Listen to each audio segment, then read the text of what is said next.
Yo, what's up guys, IDeVaste here, and today I'm bringing you as promised the dual blades build for PC. Before we start, I want to proudly announce that I just launched my own Discord server. Its purpose is to get people together, finding hunting buddies, getting help on monster hunts, sharing thoughts, builds and knowledge. Don't worry that it's empty, of course, it's just made public, but there has always to be a start and hopefully it will get filled with the time. Let's go back to topic now and see what we got here. I spent a lot of time working on this build since I'm on PS4 now and tried my best to get good builds without using decorations, since most of you probably will be missing some of them. You know, they're not easy to get, you gotta farm a lot for those decorations. Alright, let's get started. Alright, so for the video I picked 7 different dual blades, about 8 builds. I made a version without decorations just to show what skills are only from the armor and gear. And I got for dual blades the Xenorax, Fire and Ice, Kadachi Claws, Yura Hedges, Sin, Nergigante Claws. So that's probably, actually it is the best one to use for high rank. In my opinion it's the strongest one. And then comes the Diablos with the strongest attack in the game, but negative affinity, so it's not really the strongest. It loses a lot of damage due to the affinity. Alright, so let's get started with the Xenorax. So on the Xenorax we got 280 base attack, very good white sharpness, 50% base affinity plus another 50 on weak spots from weakness exploit, so that's 100% crit chance on weak spots, 150 dragon element, pretty strong dual blades. For skills we got 7 critical eye, 5 attack boost, 3 critical boost, 3 weakness exploit and 2 handicraft.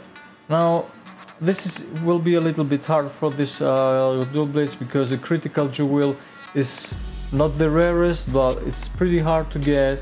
So without these jewels you will have skills like this: 4 attack, 3 critical eye, 3 weakness exploit, handicraft.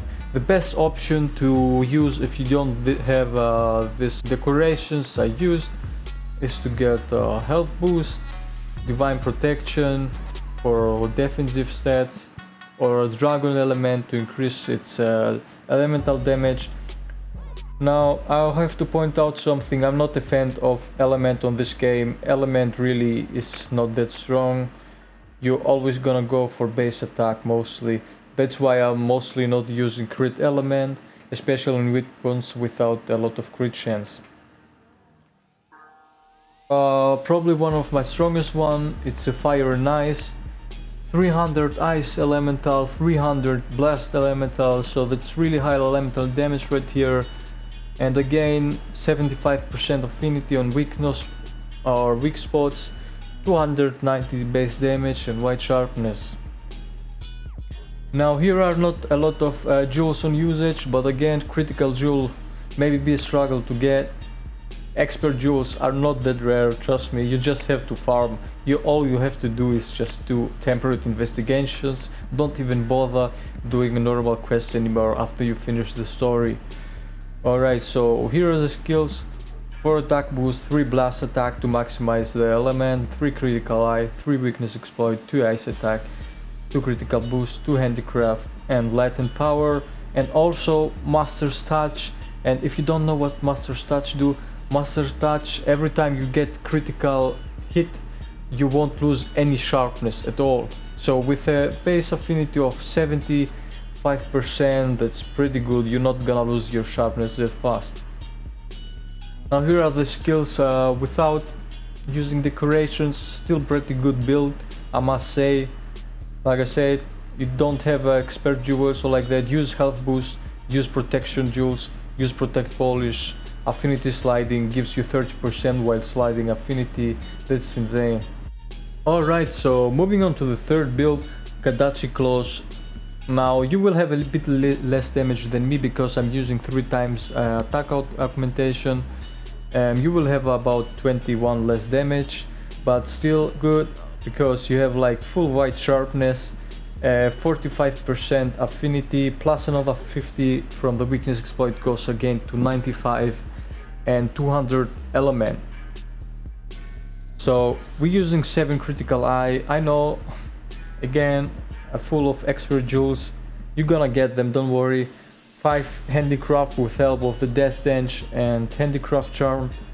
Really useful, the handicraft charm, be sure to craft that.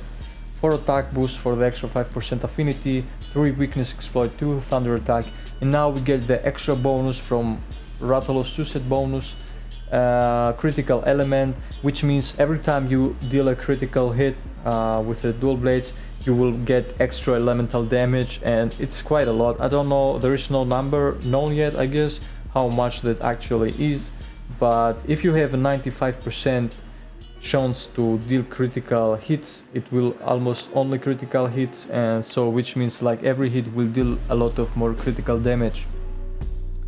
Now the problem with this one is it has a lot of expert jewels. I'll show you what it looks like without jewels. Like this, pretty empty. Don't worry, you're gonna get them at some point, so don't worry about that. Just keep farming elders.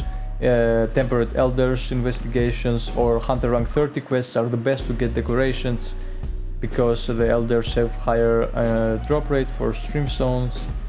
And yeah, pretty good. I didn't want to because I'm not a fan of Kirin really, of the dual blades. They can't get to white sharpness, so that's a lot of damage loss. So let's go to the probably strongest water dual blades on the game. 300 attack, white sharpness, 70% affinity, 270 water element, that's really good. And again, 5 handicraft to maximize the white sharpness, 4 attack boost, 4 critical eye, 3 weakness exploit, 2 water element. I'm not sure if that's a cap, I think it goes up to 300. Try putting another water UL in if you don't have the critical eye yet. And you know, peak performance, just use it if you really can keep your health up to 100%, else I would recommend you to put critical jewels in. Protect polish to keep the white sharpness longer. And yeah, that's pretty much it. Without decorations, it's a really empty build, but I'm telling you, you can't get any good build without decorations. There is no possibility. There on I tried to get the best gear to get the maximum of the attack skills on the builds. So yeah, fire element dual blades. There are a lot of fire element dual blades actually, but I picked this one. I didn't have to have of the same element multiple dual blades. You can pick the onion if they have a pretty stronger element but less damage and less sharpness and less affinity, so I think this ones will be better if you don't have the critical jewels yet. 262 base attack, white sharpness at its finest. You don't even need handicraft for this one. 90% affinity and 180 fire element. So now for this one, if you're gonna use the Anyanas, you gotta remove the free element ammo up, because it's useless if the element is not secret. And yeah, that's pretty much all about this build. Even without decorations, it deals good damage. I used this one for Kirin, but to be honest, don't fight Kirin with dual blades. It's one of the biggest mistakes I made. It's not enough damage and you're not gonna hit the head always. If you wanna do Kirin, use a heavy bowgun or a grid sword or a hammer. It's really more efficient and you're gonna knock it out with like every third shot. Let's go now to my favorite dual blades before the DLCs came out for PS4, the Nergigante. They have only blue sharpness, but they have insane damage, very good affinity, Dragon Elder Seal on high, and 120 extra Dragon element. Now, this build has I just adjusted this build at its maximum damage because I don't really care about the 120 Dragon element. And again, element is not that strong in the game. Never trust the element, just go for base attack, except if there is a weapon with huge element. Go for the Rathalos Master, which gives you again the crit element. And yeah, so this build is actually even good without decorations, without any decorations. and you can really use their Gigante Claws on any monster you want there, because they have such strong damage, base damage, and really good sharpness. Alright, so let's move to Dual Blade with the strongest base attack in the game yet. Even after the DLCs released on PS4, nothing tops the damage of the Diablos Dual Blades. The problem with this one is really the affinity and the sharpness, so it makes them not so good again, but really the highest damage you can get is this one's. And well, for this one the most important is to put Elementless UL. If you don't put Elementless UL, don't even bother using this, because Element ULs give any weapon without element a huge attack boost. And again, Handicraft Charm is really important for this one, because like I said, they have a lack of sharpness, and you don't wanna get so fast to green sharpness. You will have a lot of DPS drop. Protect Polish to keep them up. Peak Performance, use it only if you can keep your health at full. If not, use again the critical boost ULs for more crit damage. Now the good thing on this ones is, now even without decorations you have a really good sharpness due to the Death Stench and Handicraft Charm, so you can just throw in another Protect Polish if you drop that yet to keep the sharpness up.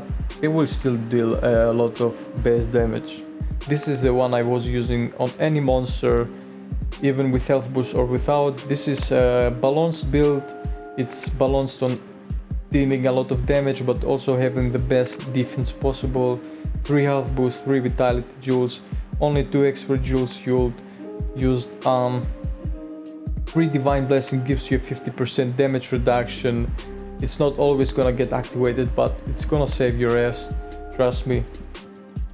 And yeah, alright guys, I hope you enjoyed this video. These were my top 8 personal favorite dual blades I used in the story. Maybe I used a few more elemental dual blades, but that are what I use the most. I hope you could find something that helps you or fits for you, and if so and enjoyed the video, please be sure to drop a like and comment. That will make me really happy. And also, if you don't wanna miss any content of me in the future, be sure to subscribe to my channel, turn on notifications. And like I said in the beginning of the video, with this video I'm launching my own Discord server, so let's get this thing going together, and I hope it gets filled really quickly so everyone can find his help or hunting buddy, share thoughts and builds in an easy way without making videos every time. And yeah, that's all for now. I hope everyone's having a nice day, and see you guys.